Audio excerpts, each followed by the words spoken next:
entire Southeast and Appalachia. Damage from the hurricane stretches across at least 10 states. Winds over 120 miles an hour in some places. Storm surges up to 15 feet and record flooding. Communities are devastated. Loved ones waiting, not sure if their loved ones are okay, and they can't contact them because there's no cell phone connections. Many more folks displaced with no idea when they'll be able to be returned to the home, if ever, if there's a home to return to. So we're keeping them all in our prayers, and all the lives lost, and those particularly unaccounted for. There's nothing like wondering, is my husband, wife, son, daughter, mother, father alive? And many more who remain without electricity, water, food, and communications. And whose homes and businesses have washed away in an instant. And I expect to be there. Excuse me, I have a cold. I quickly approved requests from governors of Florida, North Carolina, South Carolina, Tennessee, Georgia, Virginia, and Alabama for an emergency declaration. And I approved additional requests for the governors of North Carolina, Florida, South Carolina, and for a disaster declaration to pay for debris removal, provide financial assistance directly to survivors. I want to thank all the first responders and everyone who's been working around the clock, including food, water, communications, and life-saving equipment. I've seen firsthand the devastating toll that disasters like this take on families and communities. I've been on the ground in many disasters areas since I've been president. Excuse me, and I've heard dozens of stories from survivors. For the sake of yourselves, and your families, I urge everyone return to their communities and home. It's like, first of all, it's a serious subject matter. The devastation caused by this hurricane Helene. They're saying Helene. I thought it was Helen. I also knew a Helen. She was from France. She didn't much have a hurricane type temperament. It's enraging to watch. I don't know if my audio is going to come in hot, given whether or not this was too low. I listened to that 6, 7, 8 minute press conference that Biden gave 4 days after Hurricane Helene struck. This guy, I mean, first of all, it's like, set aside the coughing. He seems to be perpetually sick. I mean, he was sick during the debate because he had just traveled, I guess, back from the Middle East. He was sick when he gave the post-assassination attempt speech. He's been perpetually sick for a very long time now. But just look at these eyes. Look at these eyes. It's the Ace Ventura. The lights are on, but there's nobody home. Removal, provide financial assistance words directly to survivers. I want to thank all the first responders. And it's not just a catastrophic storm; it's a historic history. We'll call it a Bidenism. It's a historic history-making storm. Write that one down on a glass. Historic history-making storm from a man who is senile, demented, perpetually sick, and you can see that he's reading words off a screen and has very little understanding of what the hell he's reading. History-making storm. Entire Southeast and Appalachia. Damage from the hurricane stretches across at least 10 states. Winds over 120 miles an hour in some places. It's incomprehensible. I had to painfully sit through this thing. No, I had to record it. Listen to it at least 3 times. You're blowing his phlegmy throat into a hot mic. And people are saying, he's got COPD. This man is supposed to be leading America right now. That's supposed to be the president of the most powerful country on earth. Who said elder abuse in the chat? He puts the damn in dementia. So let me see if I can bring these up here. Indubitably, I say. Everyone's saying dementia, Parkinson's. All pedophiles are sick people. Holy cows, people. So he gives that press conference 4 days after Hurricane Helene, I got to call it Hurricane Helen, rains down destruction. And then you got to see his faux outrage at being criticized by Trump and allegedly not responding fast enough. And there's the old expression, methinks he doth protest too much. Well, we're going to see a little senile, demented, angry old man protesting a little too much. Listen to this. Mr. President. Okay, that came in hot on me. Hold on 1 second. Let me just go ahead and lower that a little bit so that I don't blow everybody's ears out here. Sorry about that, guys. And Governor Cooper, Donald Trump has accused both of you of ignoring the He disaster. is lying. He's You get this straight. He's lying. And the governor told him he was lying. The governor told me he was lying. I've spoken to the governor, spent time with him, and he told me he's lying. I don't know why he does this. And the reason I get so angry about it, I don't care about what he says about me. No, of course not. I care what he communicates to the people that are in need. He implies that we're not doing everything possible. We are. And Implies that we're not doing anything possible? We are. Everything possible. We are. Implies that we're not doing everything possible. We are. And you spoke to the governor. I assume you heard the Republican governor of Georgia talk about that he was on the phone with me more than once. So that's simply not true, and it's irresponsible. He was on the phone with me more than once. From what I understood, the governor was complaining about playing phone tag with Joe Biden. No, they're on it. You know, Kamala Harris is flying in the air, taking notes on blank pieces of paper, listening to earbuds that are not plugged into her iPhone. And Joe Biden takes 4 days to give a presser after basically announcing that no more aid for you because we gotta ship it off to Ukraine. Good morning, people. How goes the battle? Let me see something. Am I perfectly centered here? Either I'm getting shorter. I'm going to lower this down a little bit here. Either I'm getting shorter or my camera is growing during the night. I think I raised it last night. It's been a while. We haven't seen each other in 15 hours, 14 hours. Who has had the time to mull over that debate debacle that we saw last night? That was a debate where I was actually more amenable to saying, Tim Walz didn't do that terribly right after the debate. And then the more you think about it, the more you realize what an abject disaster it was. Pretty much the same thing with Kamala Harris. The expectations were so low, so long as they didn't literally throw up on the stage, then, you got all the questions. If they pull a Jill Biden and just answer all the questions, even if their answers are total verbal diarrhea, congratulations, they succeeded because everyone thinks that they're mentally impaired people who can barely string together a sentence.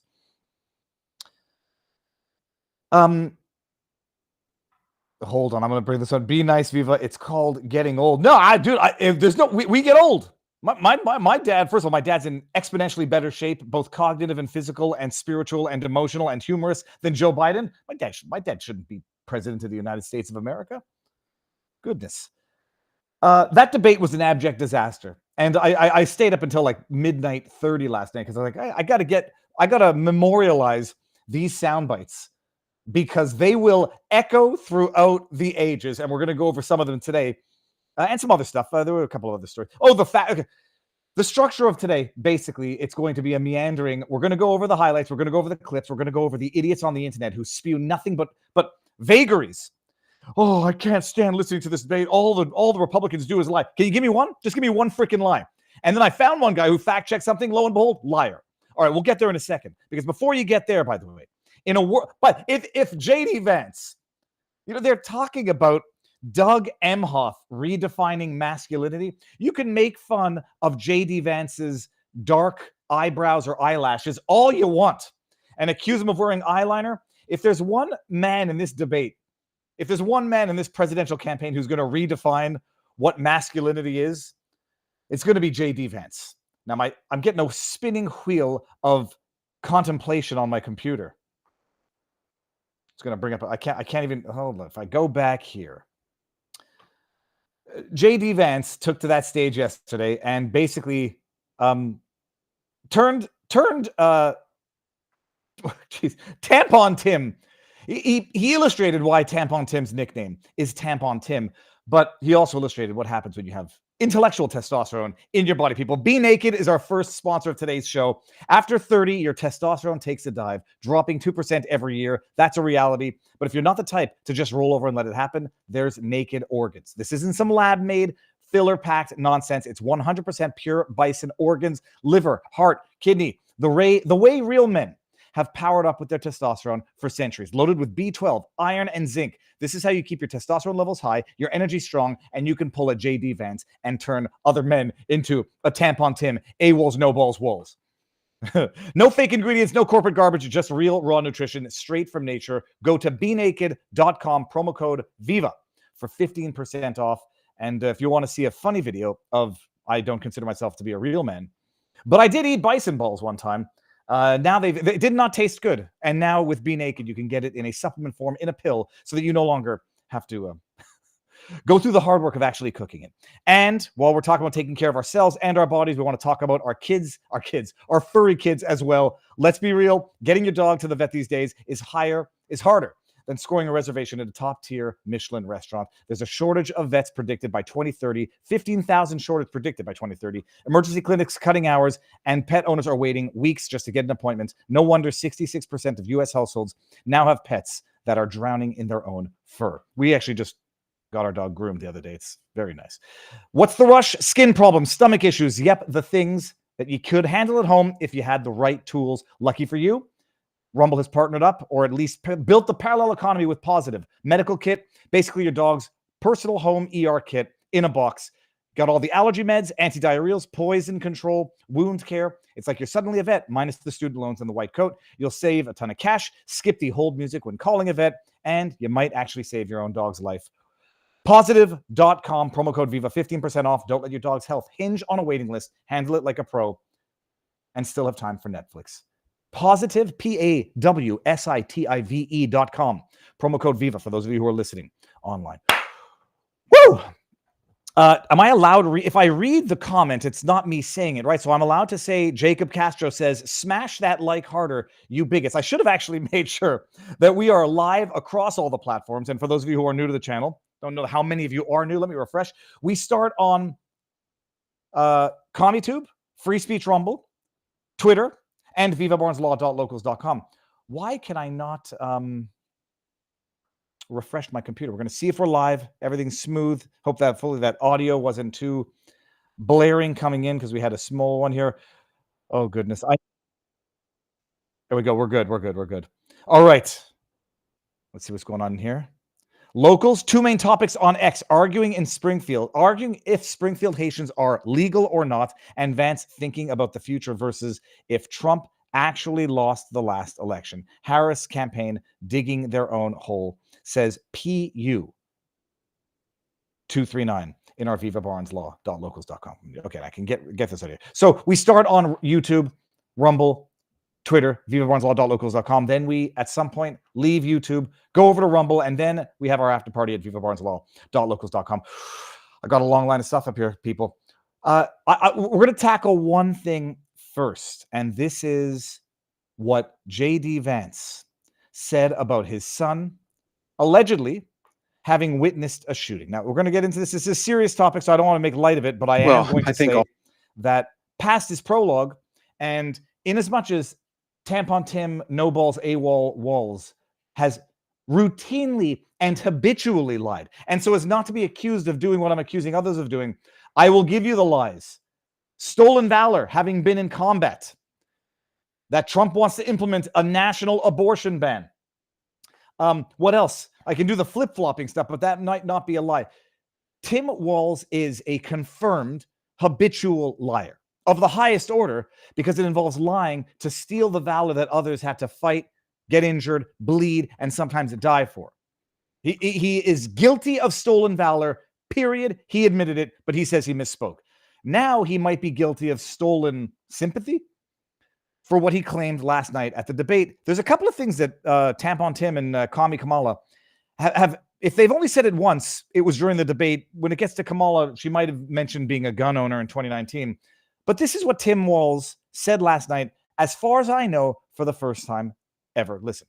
Well, I think all the parents watching tonight, this is your biggest nightmare. Look, I got a 17-year-old, and he witnessed a shooting at a community center playing volleyball. Those things don't leave you. Well, I think all the parents watching tonight, this is your biggest nightmare. Look, I got a 17-year-old, and he witnessed a shooting at a community center playing volleyball. Those things don't leave you. Well, okay, that's a very, very big claim, that his son witnessed a shooting at a community center, and those things don't. First of all, I have no doubt that they don't leave you. When I interviewed Kyle Rittenhouse, different circumstances, because he was the one doing the shooting and had to kill people in order to preserve his own life. When I interviewed him, I noticed, you notice things, sounds that trigger certain reactions. Nope, I didn't mean that punly, but there's no question What is shocking is that story of that significance coming up for the first time during a presidential debate. Now, Andy No was on it yesterday. When I hear that and I hear the look, and you see him sort of get ready, if in my in my amateur body language reading interpretation of this, it's coming from the conclusion that I do believe he's either lying or grossly exaggerating to the point of inaccuracy. When people say look and then they start getting into something, I get suspicious. When he starts to make eye contact after saying the look, because it's a change of demeanor from the first half to the second half, I believe he's making up a story or embellishing to the point of dishonesty. And look at his face. Well, I think all the parents watching tonight, this is your biggest nightmare. Right, Look, I got a now, I got a 17-year-old, and he witnessed a shooting at a community center. Eyebrows go up, volleyball. eyes wide Those open. things don't leave you. And then JD put a little extra attention on it because I think he knows that if it's not true, the internet's going to get to it. Well, I think all the parents watching tonight, this is your biggest nightmare. Look, fat fingers cannot do this. So Andy No, who's on this, started looking into it last night. And he writes, Andy No investigates. Tim Walz said during the VP debate that his son, quote, witnessed, end quote, a shooting at the community center while playing volleyball. Walz has never discussed this before and did not give any further details. But based on what he did say, it may be referencing the January 2023, that'll be 2 years ago, as of this January, shooting outside the Jimmy Lee Recreation Center in St. Paul. The basketball court is inside the center, however. Dwayne Binford Jr. pleaded guilty to shooting a teen boy in the head. The kid survived, from what I understand, in the incident. And this guy was sentenced to 10 years in jail. We'll get that in a second. So it's an amazing thing to drop that massive anecdote with no additional information. What's also amazing is when you go Google it, you'll notice you don't see anything about that story at any point in time, really, until October 1st, which was yesterday during the debate. Let me just give everybody that link so that you know where to go. Link here. That's Andy No's tweet, and I'll give it in our vivabarneslaw.locals.com community. So I started looking, and then, results start coming up this morning. Like this, for example. I mean, punchline is this article's from today, but look at this. From the Star Tribune, the Minnesota Star Tribune. Walz says his 17-year-old son witnessed shooting as he played volleyball at rec center. During Tuesday's night debate, he said, okay, fine. At the Jimmy Lee Recreation Center in St. Paul. So we have sufficient details that I don't think Andy No is wrong in that location unless there's been more than one shooting at that location in recent memory. Okay. Read the article here. Governor Tim Walz referenced publicly to a national television audience for the first time Tuesday night during the vice presidential debate that his 17-year-old son Gus had witnessed a shooting while playing volleyball at the rec center. The shooting outside the center occurred January 18 and was widely reported, but Gus Walz's presence that day wasn't widely known until August, when he became a sensation for standing up and tearfully supporting his dad, who was on stage at the Democrat National Center. It's an amazing way of phrasing this, actually. It hadn't been widely reported, but Gus Walz's presence that day wasn't widely known until August, when he became the sensation. When does his presence become known? After Gus Walz's moment went viral, David Alberno, St. Paul Parks Aquatics supervisor and coach, posted on social media about his friendship with the governor's son. Albornoz talked about how he came to know Gus Walz through his love of volleyball. He also talked about how Gus was in the building when the shooting occurred in the parking lot at the Jimmy Lee, which sits on the corner of the whatever avenue here. He wrote, helped keep everyone safe and calm, looking after the kids in the gym with us as I rushed out. Gus was a sophomore then, now a senior. Yada, yada, yada. According to the complaint, and you get into the complaint, Binford said a teenager, this is the article, explains how the shooting occurred. A city employee brought a gun to work. There was a fight. Two argued. Another teen joined in. JT allegedly told him to call someone to bring all the sticks, which Binford, the guy who shot the kid, assumed it meant bring weapons. Binford said he tried to walk away, but the teens knocked him to the ground, and he struggled. He got up and fired one shot that hit JT in the forehead. Neither teen had a weapon. The teen survived the shooting, but suffered grave injuries, and his mother sued the city of Binford. Correction. Tim Walz had referenced in Grand Rapids, Michigan, his son's presence at the St. Paul shooting. So apparently he did reference it elsewhere at one point in time. This is going to be an interesting thing, because if you talk about having witnessed a shooting, what does that mean? Been in the vicinity of?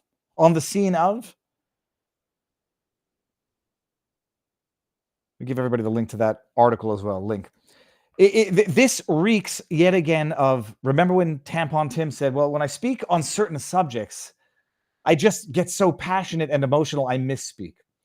To be in the same building when a building gets locked down, if there's a shooting outdoors, does that qualify as having witnessed a shooting? I don't know. Is it a semantic debate for the purposes of what's at issue there? Possibly. Is it yet more embellishment to the point of dishonesty to procure sympathy, unwarranted sympathy from a crowd? I'm inclined to say yes. That it comes up for the first or second time. What was the other one that came up for the first or second time only during the debate? That Kamala Harris owns a gun. And I said right at the moment that happened, receipts or I don't believe it. Why would the VP now with Secret Service protection for however long she's had it own a gun? I presume, I don't have any expertise in this, but I presume that might actually be more problematic. The potential for Kamala Harris to either be walking around with a gun, to have one in proximity of her body when she's being guarded by Secret Service, than her not having a gun. And the allegation is that she had it while she was a prosecutor. Back in what year? Does she still own that gun? Would that gun be lawfully procured under today's regulations? How did she get that gun? What background checks did she have to go through to get that gun? They say these things just like drop out of thin air for the first time during debates, and doesn't seem that there's very many curious journalists out there. And, did some good work to find out.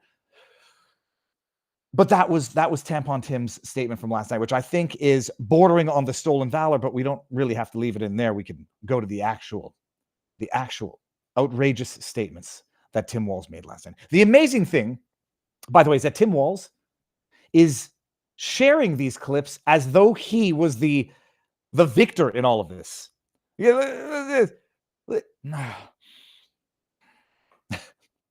Tim Walz posted this thinking it makes him look good. Let's just go through this and pick these things one by one. But what's fundamental here is that steady leadership is going to matter. It's clear, and the world saw it on that debate stage a few weeks ago. A nearly 80-year-old Donald Trump talking about crowd sizes is not what we need in this moment.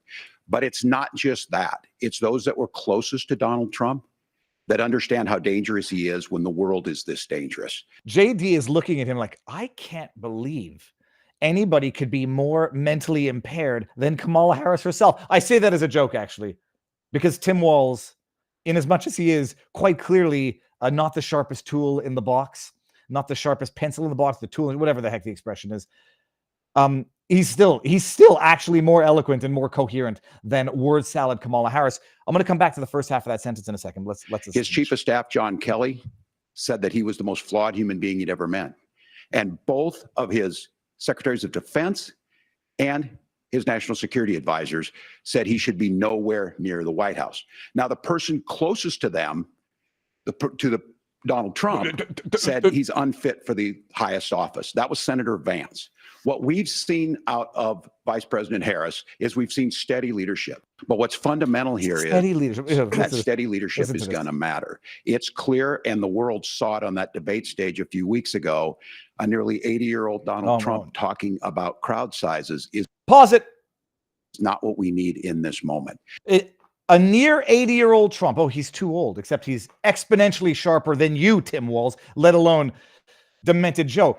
Listen to this, because it's gonna be amazing. Confession through projection. Accuse your enemies of doing what you are doing. Listen to this. 80-year-old Donald Trump talking about crowd sizes is not what we need in this moment. A near fill in the blank talking about crowd sizes is not what we need in this moment. That's very interesting, Tim.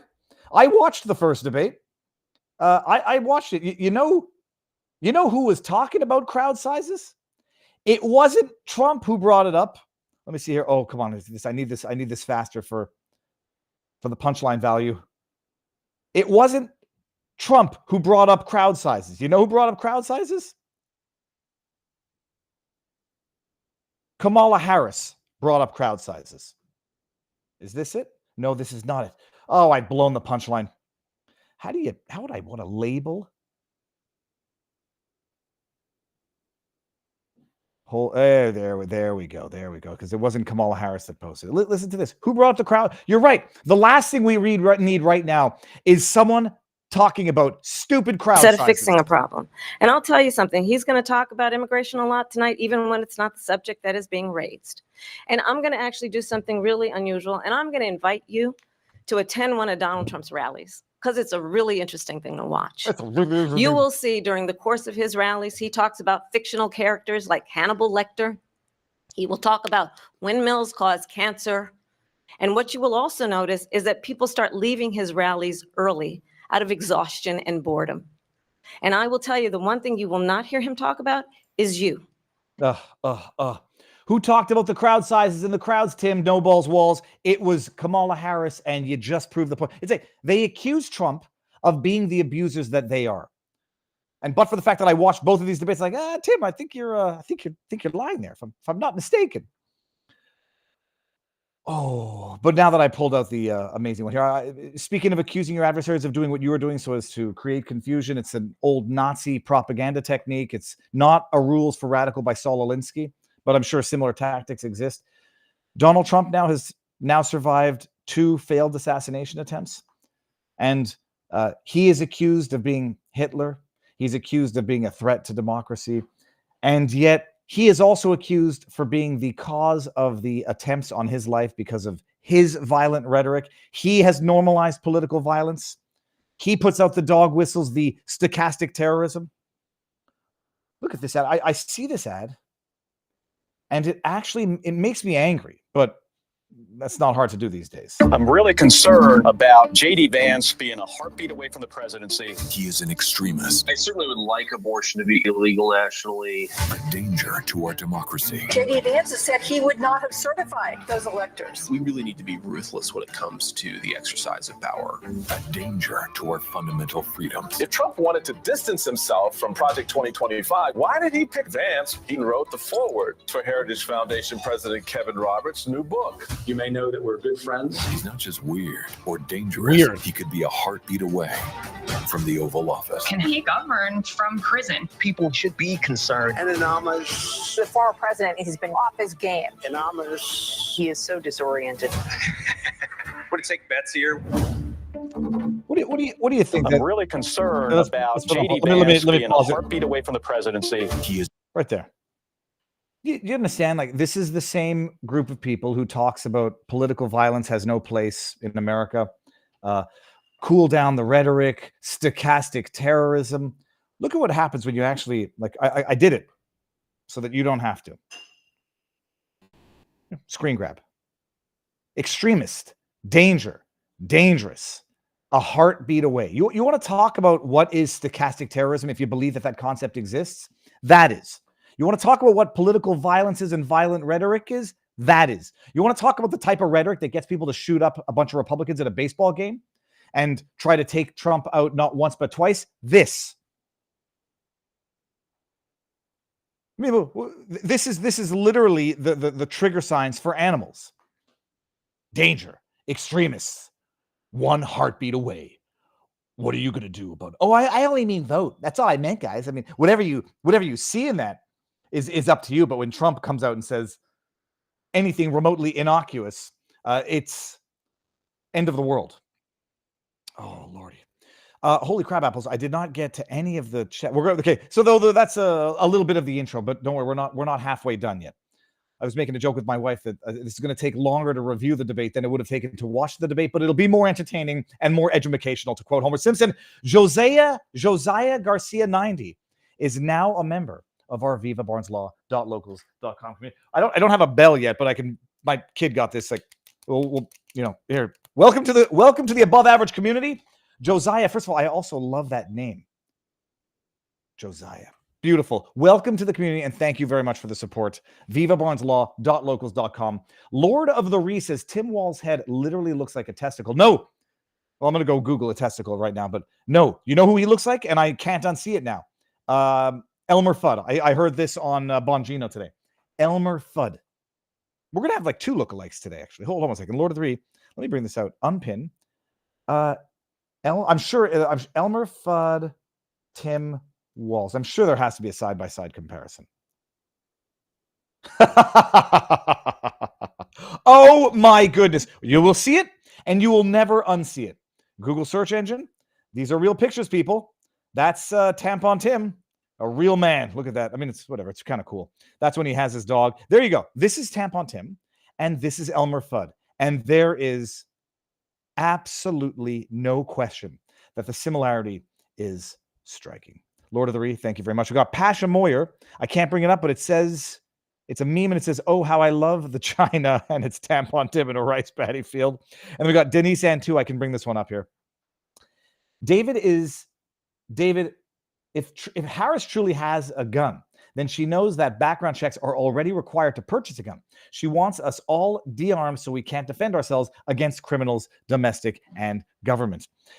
If she has a gun, yes, she would know what background checks went into getting that once upon a time. She would know what regulations exist that pertain to gun procurement, and gun ownership. She might also have to admit that she no longer has a gun, if she ever had a gun, because it might not be lawful anymore in whatever state. There might be a multitude of reasons for which she no longer has the gun, which might not be complementary to her argument that, look at me, you can trust me on Second Amendments because I have a gun. I do not believe for a second that as VP, she would have access to a gun, because I do believe that would complicate Secret Service protection and put everyone at greater risk and not protect her more. And bottom line, they asked her staff what kind of gun does she have, and they won't, or some spokesperson, and they won't identify the gun that she has. Horse crap. It might be a Byrna launcher. Well, it's a gun. I mean, it shoots things. It shoots projectiles. I don't believe it for a second, and until I see evidence, I will not believe it. Now, in YouTube, CommieTube, we got one old guy's opinion. It says Timmy the tampon no balls Walz was biatch slapped many times, and the communist broadcasting system, CBS, C-word moderators all night long. Well, let me show that super chat over on CommieTube. That's the old man's opinion right there. You're right, and that is the perfect segue into part 2 of this show, or part 3. I don't know what part we're up to now. No Republican.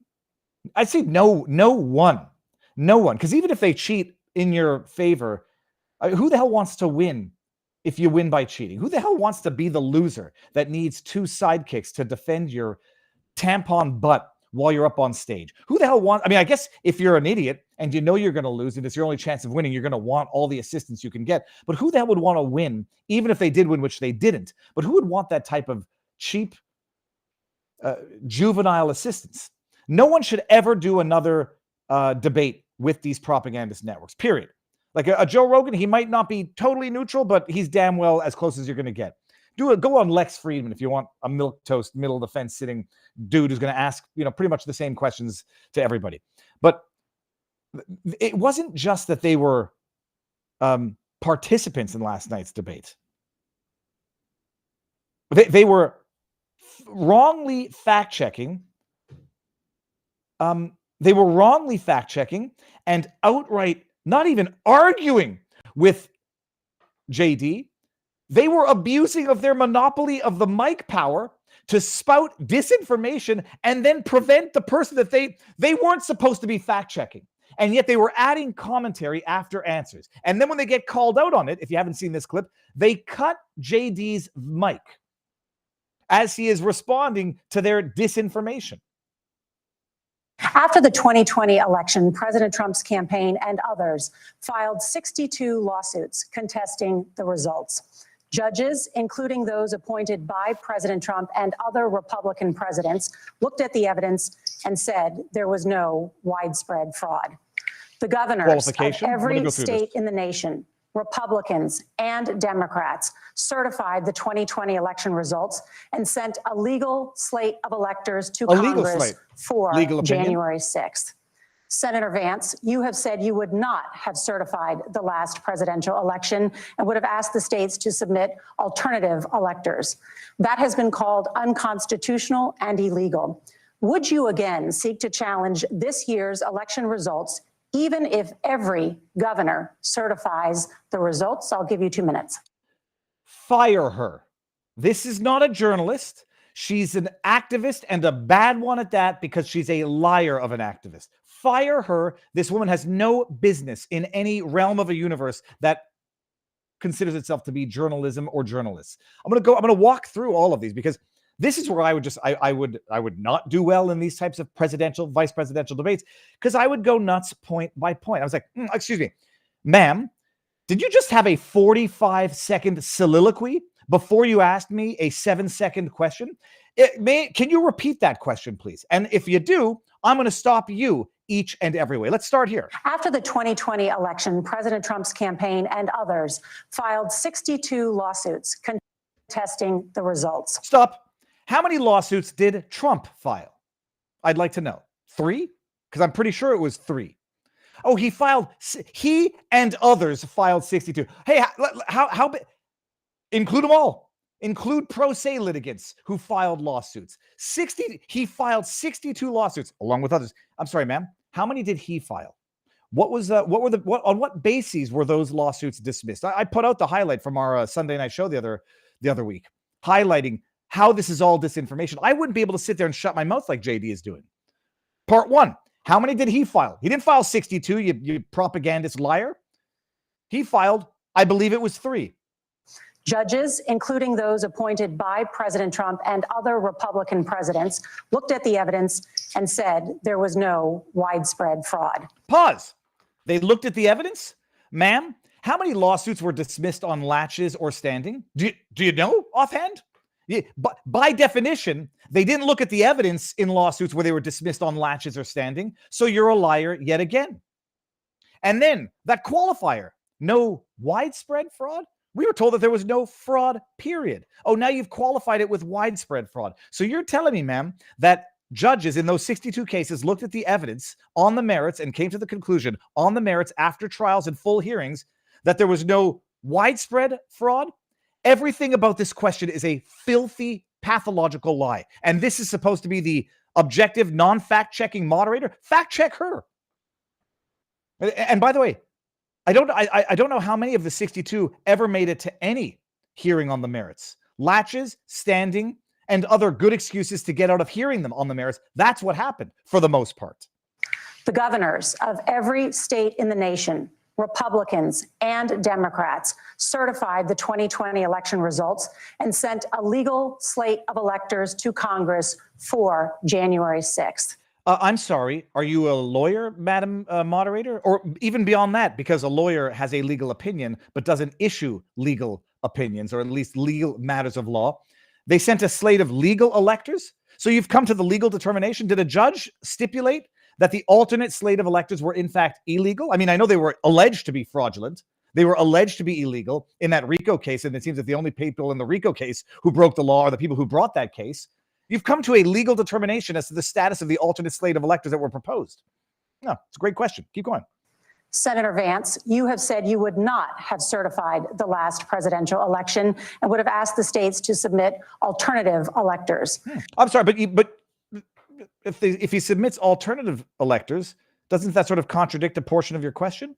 That maybe the legal slate of electors were contestable in the first place? I mean, there's only precedent to suggest that it was. Go back to either 62 or 68. It has to be 62. Nixon and JFK out of Hawaii. That has been called unconstitutional and illegal. By whom? By Mark Elias? By whom? By Lawrence Tribe, the man who proposed the 14th Amendment, yeeting Trump from the ballot, got shut down, smacked down 9-0 by the Supreme Court. Who called it that? Would you again seek to challenge finally this year's election results, even if every governor certifies the results? Okay, I'll give you 2 minutes. I'll give you 2 minutes to answer a 1-minute question. No Republican should ever entertain these filthy propagandist networks for a debate ever again. This was not a question. It was a propaganda-loaded lie disguised as a question, if I can read my own words. It's unbelievable.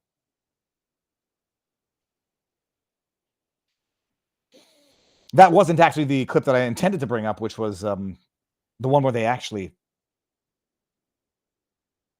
Here, hold on 1 second. CBS proving, is it this one? Oh, yeah, here we go. This is another one of the wonderful moments. Look at Tampon Tim's face. I was listening to Bongino, and he always says, elections are sound bites and clips. No, hold on 1 second. Sound bites and snapshots. And it's not a joke. We were making fun of it all night. There's not one freeze frame where he doesn't look like he's crapping his pants. And JD Vance is like destroying them with his intellect. Okay, let's hear this one. Thank you, Governor. And just to clarify for our viewers, Springfield, Ohio. Here, hold on a second. Hold on. Governor just gave an answer, and now the moderators who are not fact-checking are unsolicited, unilaterally offering their own legal opinions yet again. This is on the alleged illegal status of the illegal Haitians in Springfield. Listen to this. Thank you, Governor. And just to clarify for our viewers, Springfield, Ohio does have a large number of Haitian migrants who have legal status. It's the moderator temporary who brought it up. protected Well, status. Nora? but Thank you, Senator. We have. Oh, no, we got to move on. We got to move on. I think it's Sorry, I want to say something. And Senator, shut up. Because not only am I a moderator who's not fact-checking you, spouting lies, I get to cut you off. Listen. important We're going to because turn out of the debate- economy. Thank Margaret, you. the rules were that The you guys economy, weren't going to we're- fact check. And since you're fact checking me, I think it's important to say Yes. what's actually going Yes. on. So there's an application called the CBP One app, where you can go on as an illegal migrant, apply for asylum or apply for parole, and be granted legal status at the wave of a Kamala Harris open border wand. That is not a person coming in, applying for a green card and waiting for 10 years. That Thank is you, the Senator. facilitation Thank of you, Senator. illegal Shut up, immigration, Senator. Margaret, by Thank our you, own Senator, for leadership. describing the legal process. Kamala- Oh, are they It has so arguing with much- it now? Thank you for describing the legal process. Thank you for misunderstanding what he said. You want to argue, moderator? Sub in for Tim Tampon. Look at his face there, by the way. This guy looks kind of like Dick Cheney, Elmer Fudd, and someone who's soiling their pants in real time. Oh, thank you for describing the legal process. Now they are they're border agents now. They get to adjudicate on these things just willy-nilly during a debate where they're not supposed to fact check. To get to, Are they Senator. arguing with him now? Those We have laws so have been on much- the book since 1990. Thank you, gentlemen. The We CBP wanna have- One app has not been on the books. Oh, now they're muting him. Gentlemen, Whoever's you're- watching this, clip this portion the audience right can't now. hear you because your mic. This is why The audience, I hear it. So much we Allowed- want to be get allowed to. again Thank to you for host explaining the the legal debate. process. They're proving in the Nora, presidential debate Thank you, in this Margaret. month why they The can never economy be is trusted. a top Never do this concern ever for again. voters. All right, now hold on a second. I'm gonna bring this up. What is the CBP One app? You might be asking, and many of us never heard of it. But it goes back to it's not illegal when the government does it. So illegal immigrants cross the border. The government willy-nilly at the stroke of a magic Kamala wand says you're no longer illegal because I've recognized you. Okay, fine. What is the CBI Custom Border Patrol One app, and why is it controversial? Let's hear this. This is coming from Fox News. I don't like them, but they're probably going to be a little bit better than CNN. The CBP One app is used to streamline asylum appointments at U.S. border entry points and verify the identity of non-citizens. Controversies surround the app's use of biometric data, GPS. Okay, I don't care about that. And concerns over privacy. Critics argue that the CBP One is facilitating illegal immigration by streamlining the process for migrants to secure asylum appointments, raising concerns about its role in U.S. border policy. So, yeah, a president can declare something by way of executive action. Therefore, I guess it's illegal. Oh, no. Not if it gets challenged and gets determined to be an abuse of law. Contournement. What is it called when you when you bypass the legal mechanisms? Well, they're not legal. They're not illegal immigrants anymore because we've bestowed on them temporary protective status. Look, I guess the 15 million illegal immigrants in America right now, I guess, cease being illegal if the government just grants them all asylum. Does it mean that they were not illegal immigrants in the first place and they didn't break the law to get in? When the government does it, it's not illegal. And when the moderators do it, I guess it's not fact-checking. These are scoundrel scum propagandist networks. And despite the fact that it was skewed, that it was biased, that it was unfair, and that it was 3 against 1, J.D. Vance mopped the floor with all of them in the most hands down, unequivocal way. I went back to Twitter to ask somebody, and I said, I call Tampon Tim, A ball, no balls, Walz. I think he's a commie in principle. I think he's a liar in reality. But I could objectively assess that debate and say, look, he had some decent points, and he delivered the lines well.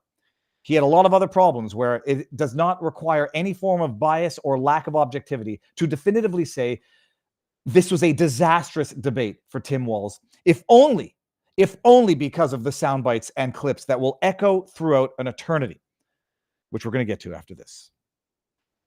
Hearing this rant about the election fraud question from you, Viva, makes me feel like my voice is heard. That is Michael Big O. There's so many things. I would not be good at these things because I would not let someone finish a bullshit question like that. It's not. I know it's not a good characteristic. It makes for adversarial discussions. Because if I know where someone's going with the question, my inclination is going to be to cut them off. And if I want to stop them on one element of bullshit, I'm not going to let them drown me in more. But the election one, it drives me nuts.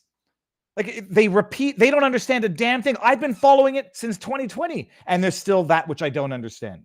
When they talk about the border bill, the bipartisan border bill, it drives me nuts that they don't unleash on the bipartisan border bill. Which, you know what? That's probably the good time to get to this one. Is this a sound clip I had here? Hold on. Here we go. This one right here. Listen to this. It's a godforsaken lie, is what it is. It's propaganda. It's a big lie that they repeat over and over again to the point where normal people have to sit there and say, no ordinary God-fearing person would lie with such a big lie, with such impunity over and over again, unless it were true. And my goodness, maybe it's true. But look, we all want to solve this. But look. Now, the thing is, J.D. Vance was saying look as well a lot. I think he's sort of like absorbing that bad habit through osmosis from Tim No-Balls Walz. But look. By the way, saying but look, there's an expression, in French, there's an equivalent that goes écoutez, which means listen. Whenever anybody says that to a judge, first of all, it pisses me off because I find it wildly rude and sort of not condescending, but lacking formality. But I also think 90% of the time it's followed by a lie. Listen to this. But look, we all want to solve this. Most of us want to solve this. And that is the United States Congress. That's the Border Patrol agents. That's the Chamber of Commerce. That's most Americans out here. That's why we had the fairest and the toughest bill on immigration that this nation's seen. I mean, I would not be able to interrupt my interlocutor. That is a steaming load of Walz crap. That's throwing crap on Walz. Bada bing, bada boom. It was crafted by a conservative senator from Oklahoma, James Lankford. I know him. He's super conservative, but he's a man of principle, wants to get it done. Democrats and Republicans worked on this piece of legislation. The Border Patrol said, this is what we need in here. These are the experts. And the Chamber of Commerce and the Wall Street Journal. These are the experts, the Border Patrol, the ones that they frame for actual crimes that they didn't commit. The ones who are basically saying, just let us enforce existing law. We don't need anything more. Just let us do our jobs. Oh yeah, the experts. Now they're going to listen to the experts. Said, pass this thing. Kamala Harris helped get there. 1,500 new border agents, detection for drugs, DOJ money to speed up these the adjudications on this, just what America wants. But as soon as I was getting ready to pass and actually tackle this, Donald Trump said no, told them to vote against it because it gives him a campaign issue. It gives him what would Donald Trump talk about if we actually did some of these things? And they need to be done by the legislature. You can't just do this through the executive branch. First of all, that's a lie. But he needs it to be an issue because what else would he be campaigning on? Is exactly what they are doing. They drafted that bill knowing that if it got sufficient light of day, it would be dead in the water, and they could then campaign off exactly what they're doing right now. It was all of these problems are Trump's fault because 3.5 years later, we finally proposed a bill that was designed to either be rejected or to be wildly, insanely not about the border. And look, they rejected it. Now it's all their fault.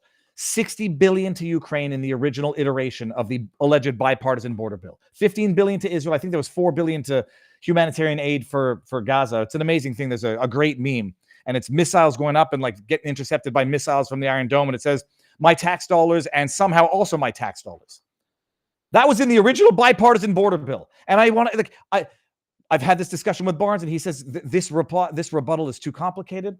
I would say it was a uniparty border bill that was intending to grant exclusive jurisdiction to the corrupt DC court, ratify 1.8 million illegal crossings a year, ratified, make that like the minimum threshold below which you can't do anything.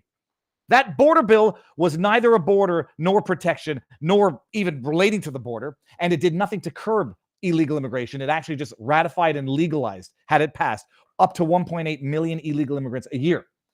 Nobody does it. Nobody comes back with that retort. But they pretend that border bill, which they proposed 3.5 years after the fact, was the solution to a problem that nobody saw it coming. Hold on. I mean,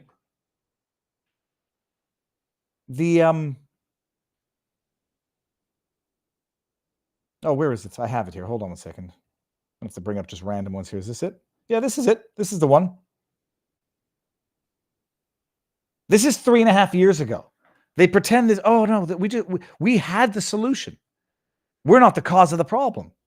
I mean, you've all seen this, but it is worth echoing through the ages as well to highlight what a bunch of lying scoundrels they are when it comes to the formation of the problem. It might have something to do with having repealed 90 some odd executive orders from Trump on the border, fought Trump tooth and nail to build the wall, sued to deprive him of the funding to do so, sued the charity organization We Build the Wall that was going to do it on their own dime, indicted some of the members, convicted them. Listen to what Kamala Harris said 3.5 years ago. Just quickly put a button. Okay. Do you have any plans to visit the border? At some point, we are going to the border. We've been to the border. So this whole thing about the border, we've been to the border. We've been to the border. You haven't been to the border. And I haven't been to Europe. And I mean, I don't understand the point that you're making. I'm not discounting the importance of the border. Well, I mentioned it because I know. If you don't understand the point that he's making, you are mentally impaired, Kamala Harris. Republicans have certainly come at you on this, but Democratic Congressman Cuellar, as a border district, has said to you and the president, come. You need to see this. Listen, I care about what's happening at the border. I'm in Guatemala because my focus is dealing with the root causes of migration. There may be some who think that that is not important, but it is my firm belief that if we care about what's happening at the border, we better care about the root causes and address them. And so that's what I'm doing. By the way, I don't know if I have the other clip lined up, but this is enough to make your blood boil. We're going to we've been to the border. You have. Who the hell's we? Like America? Americans? Illegals? We've been to, but you haven't. I've never been to Europe. Good. Were you called the Europe czar? Were you appointed to a position to prevent mass illegal immigration from Europe? No. I've never been to Timbuktu either. It's a real place, by the way. The Quebec equivalent is Chibougamau. And by the way, she's in Guatemala to address the core issues of migration. What do you think they are? Climate. Ravages of war that her administration might have a hand in exacerbating.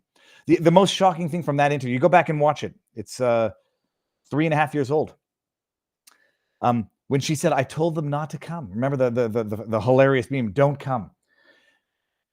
Her explanation and her justification for telling them not to come was not that it's illegal and you won't get citizenship and it's criminal and you'll be deported. It wasn't that.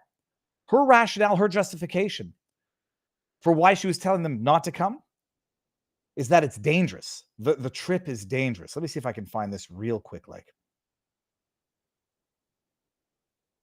her I think it's this one here. Let me see this. She said, oh, the voyage is treacherous. It's dangerous. People get exploited. They get assaulted. They get trafficked.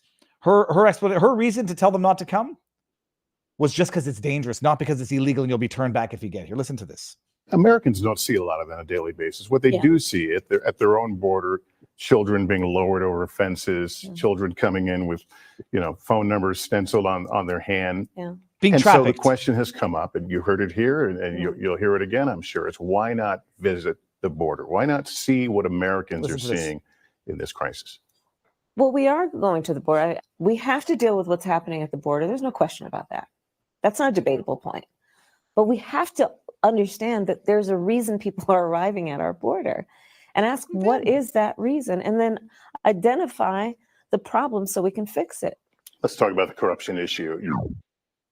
Did I post that with a... Notably not visiting El Salvador or Honduras, where you have leaders who have had links to corruption. Do you have enough reliable partners in this northern triangle, in this region, to do what needs to be done? Okay, skip that. That wasn't the right one here. Or at least that wasn't the best one. Listen to this. It's here in Guatemala City. You had a message for would-be migrants. Don't come. Don't come. Why?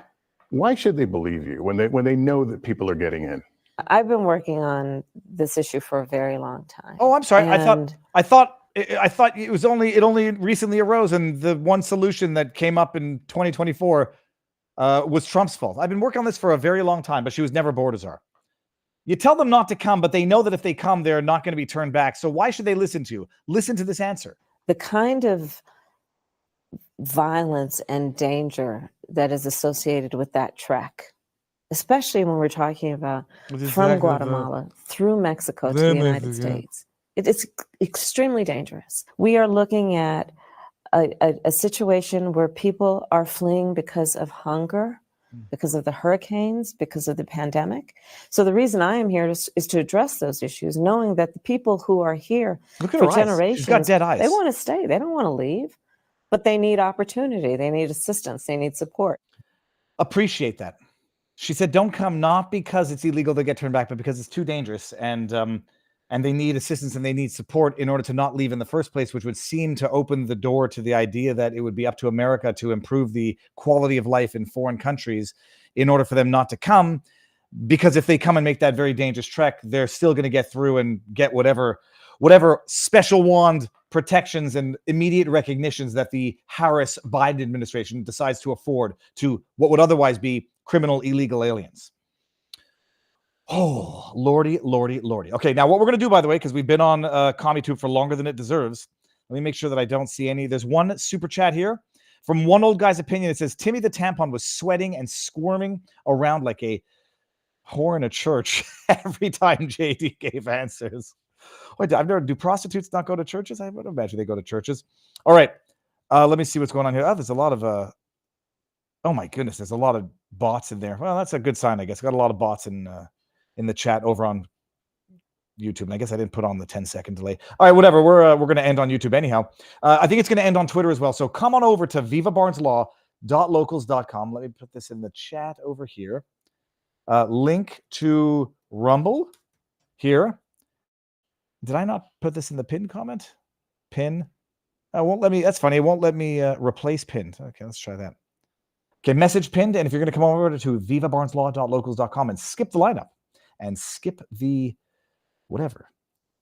We're going to be moving over there in a second. Let me just see if I did not miss from our locals community. We got a tip question from Finboy Slick to lighten up the mood during the locals after party. We'll all get to that then. And then we got Pasha Moyer with the tampon Tim. And did I miss anything over? Oh, I think I did.